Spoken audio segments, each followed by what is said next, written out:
हाँ, तो जैसा अपन फर्स्ट पार्ट में जिक्र कर रहे थे कि जीएसटी लागू होने के बाद भी कई प्रकार के ऐसे कर हैं जो हमें इस सेंट्रल के और स्टेट के अभी भी देखने को मिल सकते हैं, उनको भी हमें ध्यान में रखना पड़ेगा। जैसे पहले हम डिस्कस कर लेते हैं केंद्र सरकार के ऐसे कौन से इनडायरेक्ट टैक्स अप्रत्यक्ष कर हैं जो जीएसटी के बावजूद भी लागू हैं। पहला है आयात निर्यात कर, बेसिक कस्टम ड्यूटी। जैसा कि हम सब जानते हैं कि जब एक देश से दूसरे देश के मध्य व्यापार होता है तो जो शुल्क वसूला जाता है उसे हम कस्टम के नाम से जानते हैं। चाहे यात्री आ रहे हों, चाहे माल आ रहा हो, तो कस्टम ड्यूटी का कहीं ना कहीं आपको देखने को मिलता है। तो ये अभी भी लागू है जीएसटी के अलावा। इसी तरह रेलवे जो है वो एक ही राज्य से दूसरे राज्य में जाती है, यात्रियों को लाती है, ले जाती है। बल्कि कई बार तो ऐसा भी देखने में आया है कि आदमी को एक ही राज्य में यात्रा करनी हो, दो स्थानों में, तो भी उसको अन्य राज्यों में से गुजर के जाना पड़ता है। मेरे साथ ऐसा अनुभव हुआ पहली बार कि जब बांसवाड़ा से गंगानगर मुझे जाना पड़ा था अपने ही कॉलेज की टीम लेके, तो रेल से जो कंसेशन बनते थे प्लेयर्स के, तो उसके लिए हमें रतलाम जाना पड़ा। बांसवाड़ा से, रतलाम से फिर हमने ट्रेन पकड़ी मध्य प्रदेश से, फिर वापस राजस्थान में आए। राजस्थान से फिर हम हरियाणा की सीमा में गए और हरियाणा से फिर वापस हम गंगानगर हनुमानगढ़ की तरफ आए। तो ये एक राज्य से दूसरे राज्य के मध्य जो ट्रेनें आती जाती है, तो उस दौरान अलग अलग राज्यों के लिए वो रेलवे टैक्स वसूल करती है, जिसको हम बोलते हैं terminal tax on goods and passengers. ये रेलवे द्वारा यात्री टिकटों एवं भाड़े पर लगाया जाता है। इसके जो है आगे हम ये ध्यान में रखना पड़ेगा एंट्री 89। जैसे कस्टम ड्यूटी के लिए आपने देखा कि जितने एंट्री 83 थी, तो वैसे ही ये एंट्री 89। इसी तरह स्टॉक मार्केट, शेयर मार्केट में अंशों के लेन देन होते हैं और करोड़ों के बारे न्यारे होते हैं, लेकिन इस करोड़ों अरबों खरबों के व्यापार में स्टाम्प ड्यूटी तो लगती है। इसके अलावा भी सेंट्रल गवर्नमेंट की तरफ से अतिरिक्त कोई कर या शेष लगाया जाता है, जिसको हम एंट्री 90 में देखेंगे। और अखबार के अतिरिक्त अन्य कोई माल का अंतर्राज्यीय क्रय विक्रय हो रहा है, जब एक राज्य से दूसरे राज्य की सीमाओं के अंतर्गत कोई क्रय विक्रय या व्यापार किया जा रहा है, तब भी केंद्र की तरफ से कर लगाया जाता है, जिसको एंट्री 92A में देखेंगे। इसी तरह जो लगाए बताया चालानी पर अंतर्राज्यीय माल मंगाने भेजने पर कर। अब कोई जैसे एक स्टेट से माल मंगाए और उस माल को दूसरे स्टेट में भेज दे और ये ऐसा वो चालान के थ्रू कर रहा है, तो ऐसी स्थिति में भी से केंद्र सरकार का एक जो अलग से अप्रत्यक्ष कर लगाया जाता है वो है एंट्री 92B में। फिर इस जैसे केंद्र सरकार ने लगा रखा, वैसे राज्य सरकार के भी कई प्रकार के अप्रत्यक्ष कर हैं। पहला है कि जब भी कोई हम ज़मीन या मकान वगैरह खरीदते हैं, बेचते हैं, तो उसका रजिस्ट्रेशन कराना ज़रूरी होता है। तो रजिस्ट्रेशन पे जो स्टाम्प ड्यूटी लगती है या जो रजिस्ट्रेशन की फ़ीस लगती है, वो भी एक तरह से राज्य के द्वारा अप्रत्यक्ष कर ही वसूला जा रहा है, जिसको हम एंट्री 49 में देखेंगे।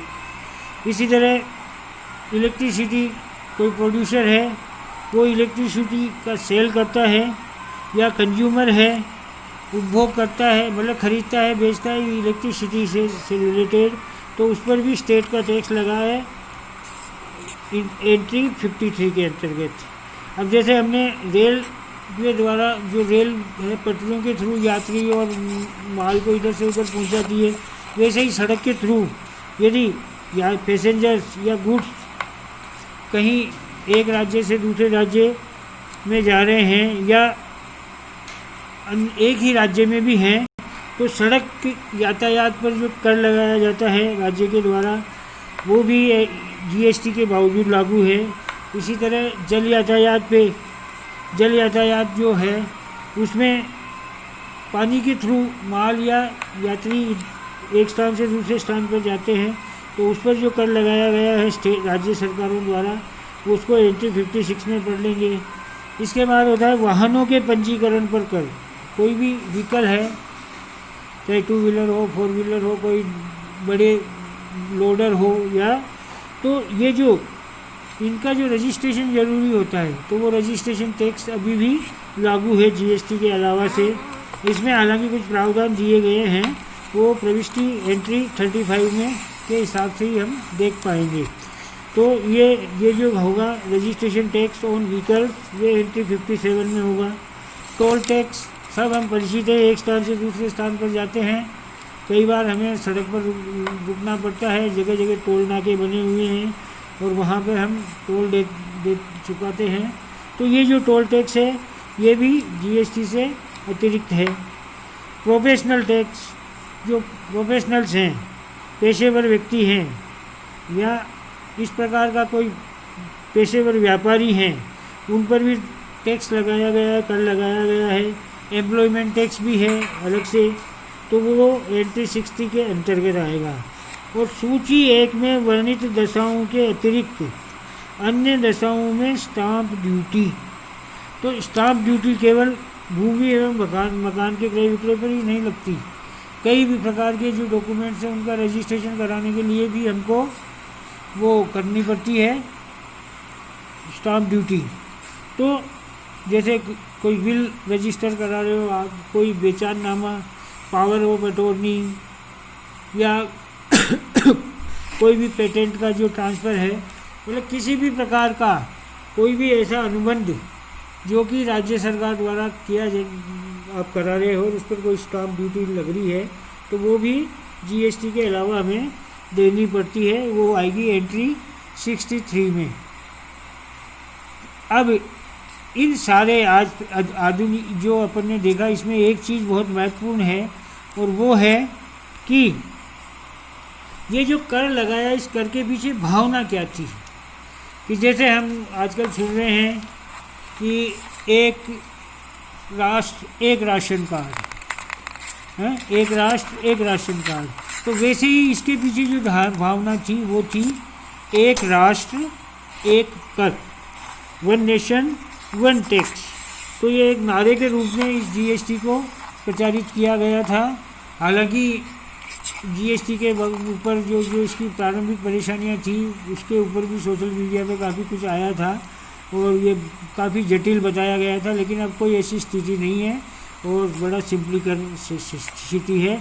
और आप लोगों के लिए तो अच्छी बात यह है कि इस विषय में सभी विद्यार्थियों के अच्छे अंक प्राप्त होते आए हैं।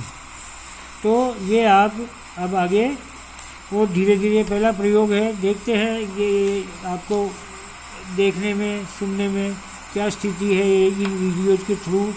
आगे जब तक किताबें नहीं आती तब तक हम अभी पुरानी किताब से ही चल रहे हैं, जब तक ये बुक्स आ जाएगी तो उसके बाद में फिर हम और अपने इस प्रयास को थोड़ा और कहीं कोई सुधार सकते होंगे तो सुधारेंगे। मैंने वैसे व्हाट्सएप ग्रुप पे आपको कहा भी था कि बुक्स के बारे में जानकारी प्राप्त करते रहें, और वैसे तो आपको समझदार हो आप सब, और मेटर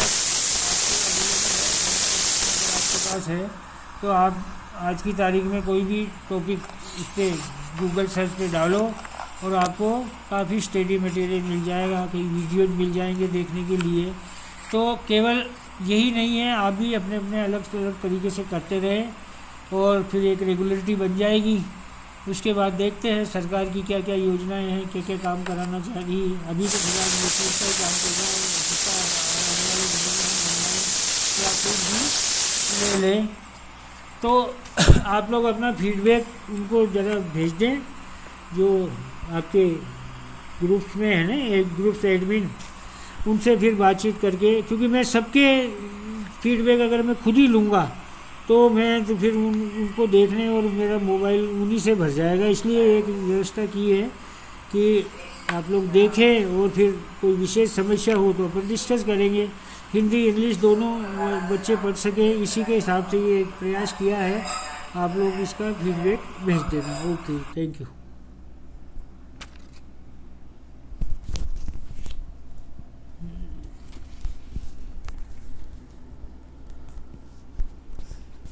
अरे बैग कैसे जाऊं देवी।